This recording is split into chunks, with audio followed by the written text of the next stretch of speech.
"Woman, you are healed of your sickness," said Jesus, and he touched her instantly, and instantly she could stand straight. 18 years she'd been like that. And then in an instant, this miracle worker, Jesus from Nazareth, touches her. And it's like she's never had a problem, back as straight as a poker.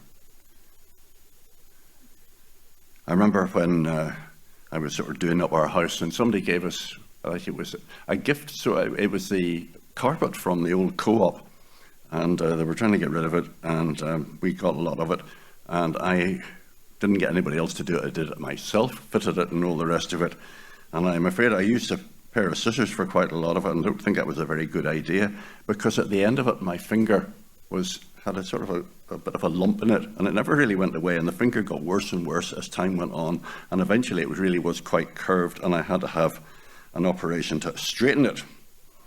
Now, it's still not quite right, but it's an awful lot better than it was. It'll probably never be quite as straight as it was in the first place. But in Jesus, in the case of the woman bent double, it's a lot more serious than the bent finger. Jesus just says the word, and immediately the woman is healed. Fantastic, absolutely brilliant. How the woman, she praises and she thanks God, and everybody's amazed and everybody's jubilant, aren't they? Well, no, not quite everyone. There's the president of the synagogue, for a start off.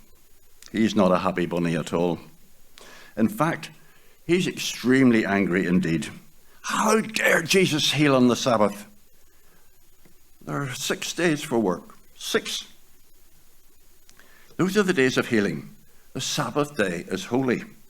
On it you shall not do any work.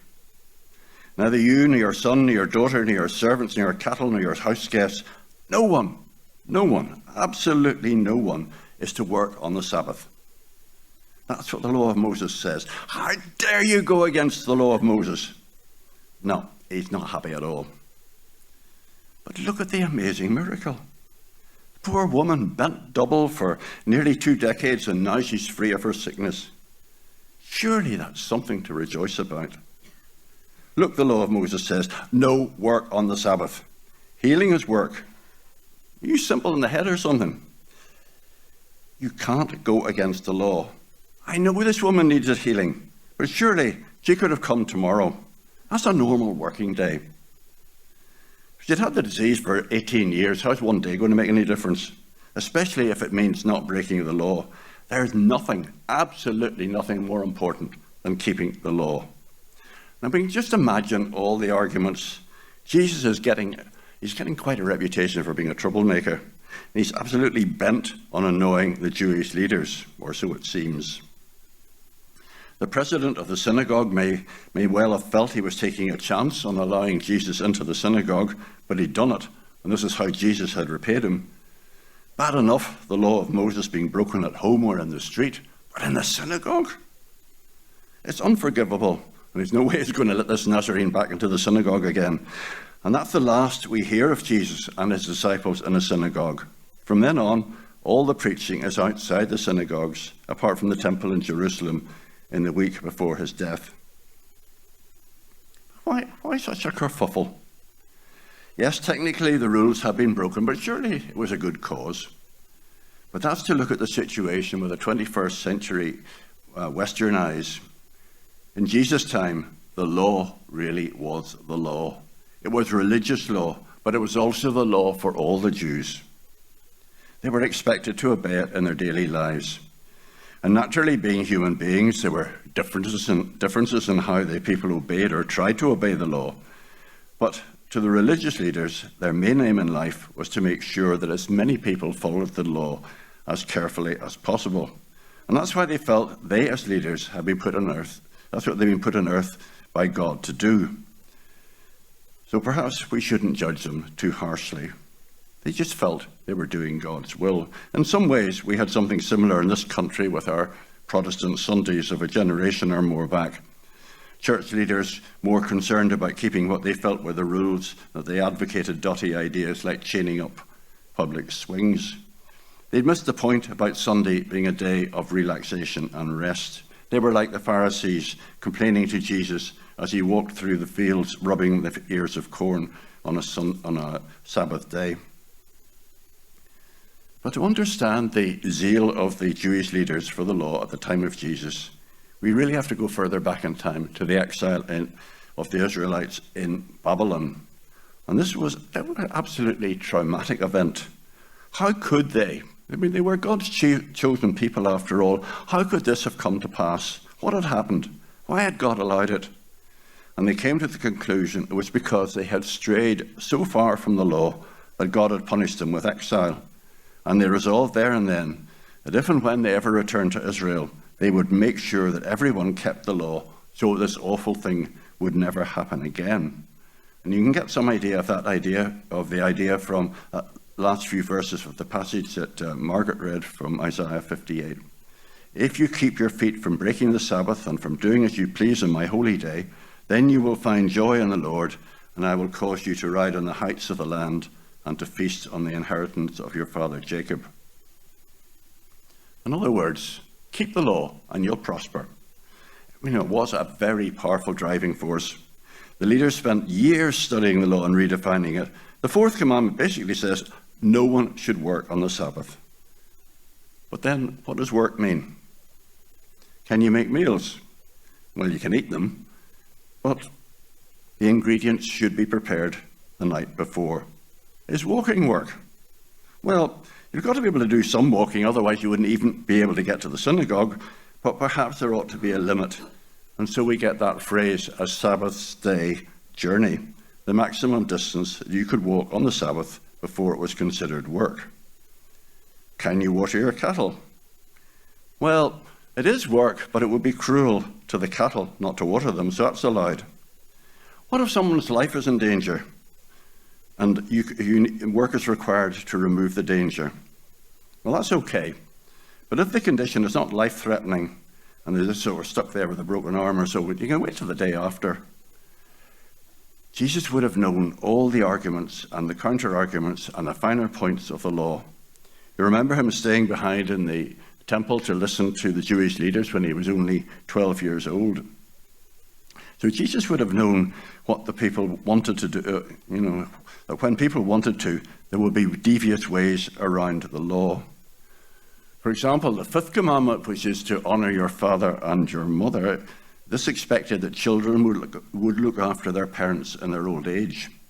But some Jewish leaders argued that you could get round the obligation by paying money to the temple. Do that instead, and then saying you hadn't got enough left to support your parents.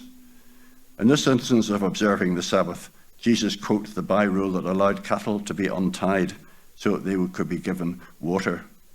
Surely, says Jesus, if you can untie your cattle to give them water, I can untie this woman from the bonds of sickness so that she can have a full and comfortable life. Is a woman's life not worth more than that of a cow? And I think this is what Heather was getting at with using the string and the tie and the untying. Jesus isn't saying that everyone should go out and feel free to break the laws, or all of the laws. You do have to have rules so that society can function properly. Without laws, we end up with anarchy. If there's one way up a dual carriageway and another way down, you can't just suddenly decide that you're going to do the opposite, because you're going to cause absolute mayhem. And in a democracy, when you have a general election and you lose, you gracefully step down, unlike Trump. And look at all the hassle and sadness and bitterness that has caused. There are plenty of countries all over the world where rules that are supposed to be stuck to, they're not. And we get corruption, and we get worse. We humans are a contrary bunch. We feel happy when we've got rules and tradition. We feel that they give us a sense of stability, and then we can get quite incensed when somebody seems to be going out of their way to break them. When organs were introduced into churches in these islands, there was a great uproar in some places, as it was seen to be going against the traditional rules of church worship. We like things to stay the way they are. But having said that, many of us are happy enough to break the rules when it suits us. Indeed, sometimes it gives us a wee thrill just to even if it's a small way, to drive in a bus lane or park on yellow lines. And not that I'm admitting to any of that, but we do get annoyed when we get caught. I remember a row about traffic wardens in England who were told to have their tea break in the local cafe, but they refused because they said they would have to mix with the very people whom they just awarded parking tickets to, and who would probably not be feeling very kindly towards them. Poor old traffic wardens. I don't know if you have any traffic wardens here, but it's not always the most popular job. They could be seen as the publicans and sinners of Jesus' day. At one point, the town council of St Albans in Hertfordshire got rid of all the traffic wardens. They said they were costing far too much. What happened? They had absolute traffic chaos all over the place with illegal parking. So we do need rules to run our society. We need them today, and they were needed back in Jesus' day as well. But what Jesus is saying is that by trying to observe the rules to the exclusion of common sense and love for your neighbours, the Jewish leaders had taken their eye off the ball, to use a modern phrase, or to use one of Jesus' time in another context. They had strained at a gnat and swallowed a camel. The Jewish leaders really had lost the plot. Salvation does not come from following the rules, but by being right with God in your heart. God doesn't really want his children to suffer one day longer than they need to. It's right to cure the woman from her back problem. Jesus unties her from her condition. It's not only the woman that Jesus wants to untie, he also wants to untie the whole nation of Israel, to untie them from their desire to follow rules rather than loving God and loving their neighbour. And not just the nation of Israel, but all people everywhere. Jesus wants to set us free to do his kingdom work.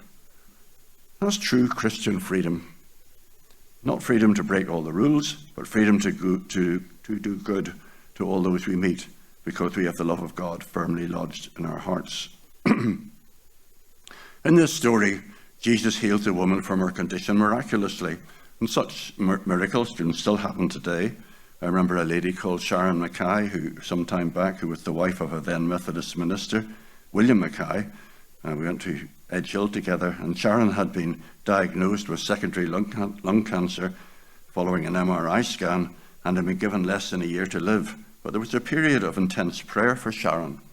And a few weeks later, when she had CT and bone scans, the doctors confirmed the original diagnosis. But after examining the scans, they were amazed to find that everything was normal. All the lesions had gone. And naturally, William and Sharon were overjoyed. Thank God for answered prayer. It must have been very similar with the woman cured of her back condition. But just a note of caution, not everyone who prays for healing is cured. Jesus cured the woman on that day, but there must have been hundreds of men and women in Israel that he didn't cure.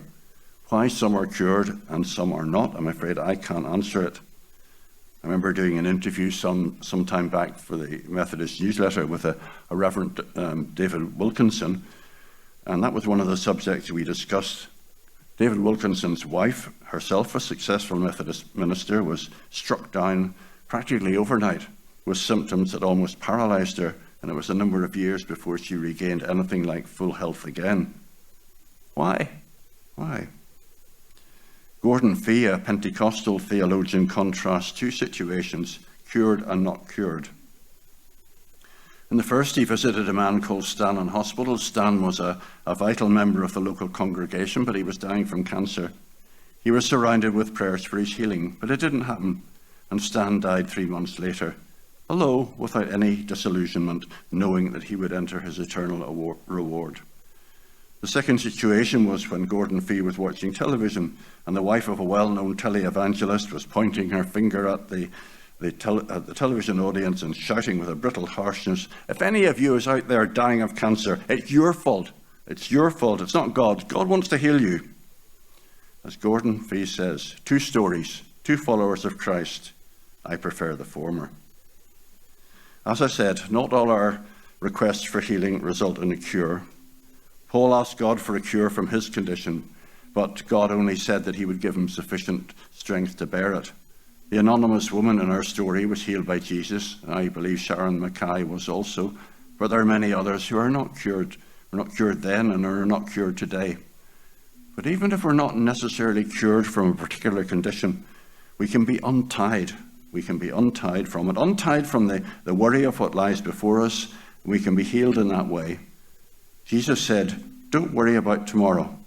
And if we take those words to heart, trusting in Jesus for all that's to come, then we can have true Christian freedom. Cast your burdens on Jesus.